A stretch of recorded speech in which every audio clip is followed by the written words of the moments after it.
All right, so I want to get deep with you guys here for a few minutes. Um, I want to talk about one particular instance in which I had a panic attack. Now, I used to have panic attacks in my early 20s. I didn't necessarily know that that's what it was at the time. I just knew that I was struggling to just, after college, get into a career and just deal with everyday life, out on my own, outside of my parents' house, paying my own rent and all that stuff. And at the time I was having panic attacks, but they were generally, alone. I was in my house or in my bedroom and they would happen. And I didn't know what was going on, but I had that safety of just being by myself while it happened. Well, I want to flash back 2.5 years, 2.5 years ago during the holidays. Every year at the holidays, we do travel up to Spokane to be with my wife's family. Now, my wife had just finished her first semester of law school, and needless to say, I was not handling things very well. So keep in mind that here I had a wife that had been home. She had raised 3 of our kids. She'd always worked some from home. Took care of all the things that the kids needed. Took care of things around the house. Took care of me and my needs, and I was comfortable there. It was very stereotypical, and I liked it. But then here's my wife, whom I love dearly and I want to support, and she has just supported me so much through the years, supported me in my career and my dreams and the things that I've been trying to do, that all of a sudden she's like, you know what? I need more. I need more from my life, because I don't believe that I was meant to only be a stay-at-home mom. And so she did the one thing that she could think of that she always wanted to do, but also was going to be a challenge for her. She wanted to put something that looked tough. She put a huge mountain in front of her and just climb. And so she says to me, I think I want to go to law school. So at first, my initial reaction was like, well, of course, that's amazing, like law school. How cool would that be if you could actually go and do something like that? But then, being the future thinker that I am, I immediately started to slip into, well, what is my life going to look like? I know she's not going to be available as much. I know that I'm going to have to step up and do things that I didn't do before. Now, don't get me wrong. I was ready to do that because I love my wife and I wanted to support her. But this is about being comfortable with the way things are and knowing that things are about to get uncomfortable and things are about to change a lot. So here we go. My wife does what she needs to do. She enrolls in law school and she starts.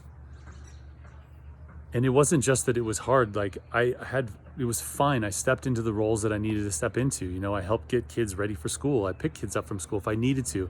I did what needed to be done. But that is not really what the problem was.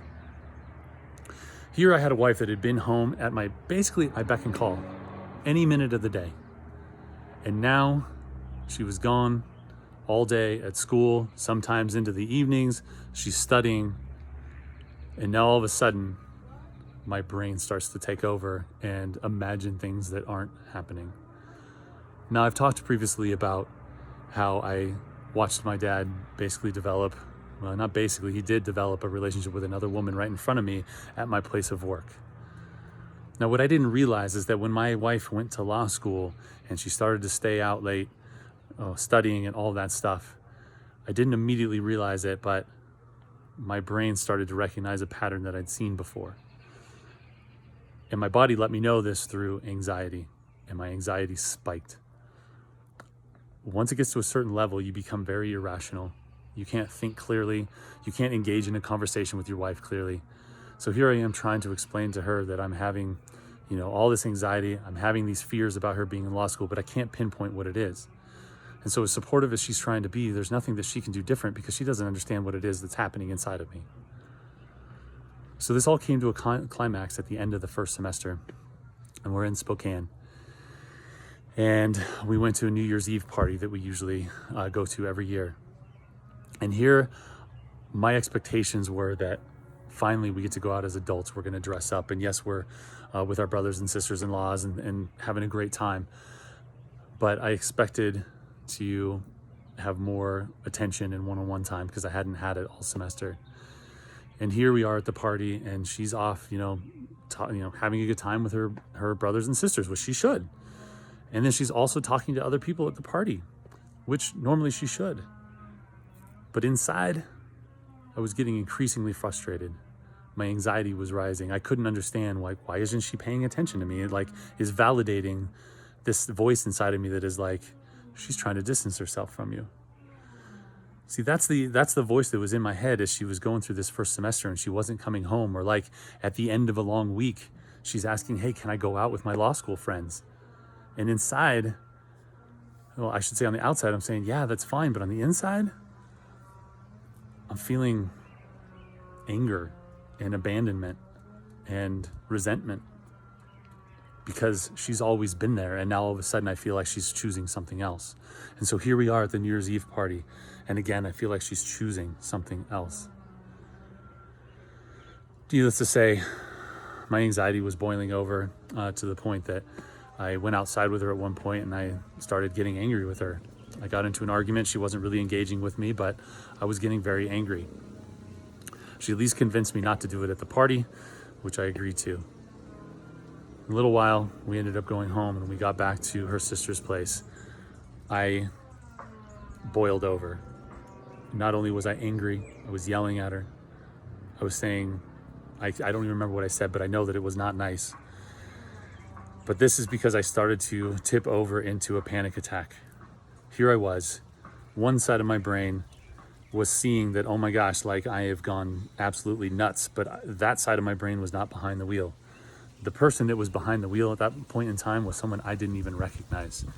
It was so irrational. It was so angry. It was so sad. It was so full of shame and fear that all I could think to do at that moment was to just yell at my wife and shame my wife for not paying enough attention to me at a party.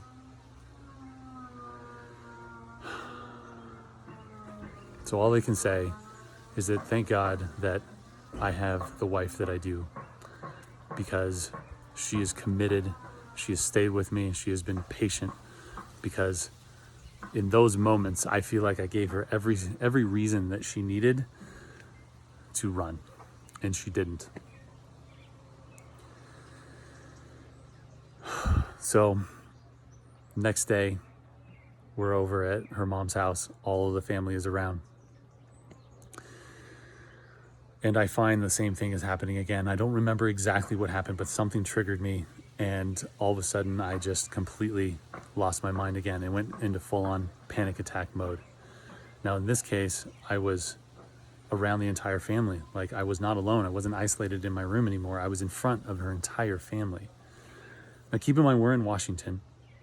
And yes, I drink alcohol from time to time, but that's it. But when we're in Washington, you've got weed is legal, marijuana is legal in Washington. And so all the brothers and sisters-in-laws, not all of them, but many of them, this is normal. They do this. They have edibles and, whatever. And many of her family members, this is how they deal with their stress, is they will take an edible or they'll smoke from a vape pen or whatever it is. All I remember in this moment is needing to escape, and I needed to escape fast. And so I went up to my brother-in-law's and I asked him for whatever edible that he had. I grabbed it and I ran out of the room. And I found another room in the house that I could just kind of lock myself in there. And I completely broke down in there. Again, like I've almost blacked out from this. I vaguely remember that I was having a total mental breakdown in there. And thank God that I have a wife that is watching and she's observing, and she saw that something wasn't right. And so before I could even consider taking any of the edibles or anything like that, she walked into the room, she sat down with me, she just put her arms around me and didn't know what to do. But she just looked at me and said, I know this isn't you. And she took the edibles out of my hand.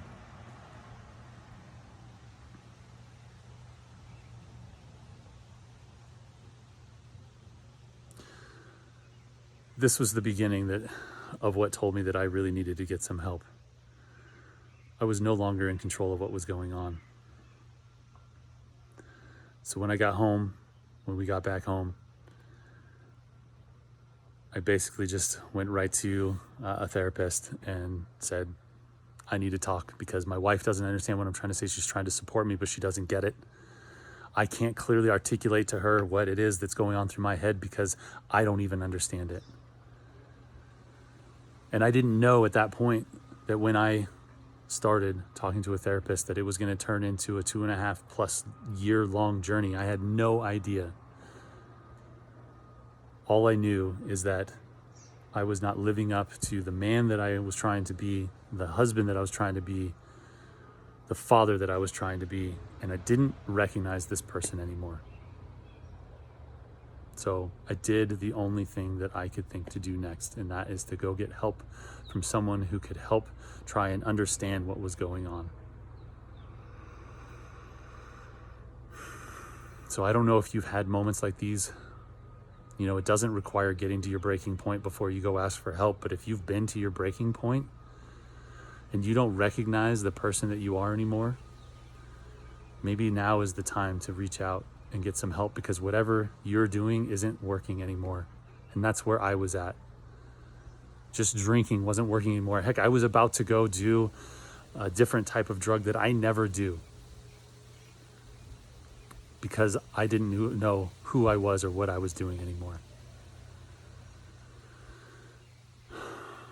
So if you're listening to this, if this is something that resonates with you, that you've experienced before, or you just can't put your finger on what it is, let's have a conversation. Let's normalize this conversation, because if you don't have anyone to turn to that you can talk to about this stuff, it can be really isolating. It feels like you're going through this alone. And guess what? That turns into more stress, more anxiety, and more depression. I'm not saying you need to go check yourself into therapy. That's what I did. It worked for me. But you need to start by having a conversation. You got to talk to somebody who's willing to listen. And if that isn't the guy friends that you're around, if that isn't your family, then start that conversation with me. Let's talk. Because it is time that we stop burying all this stuff inside of us. Because it's just going to add up. It's just going to hold us back. It is going to keep you from getting to where you want to be.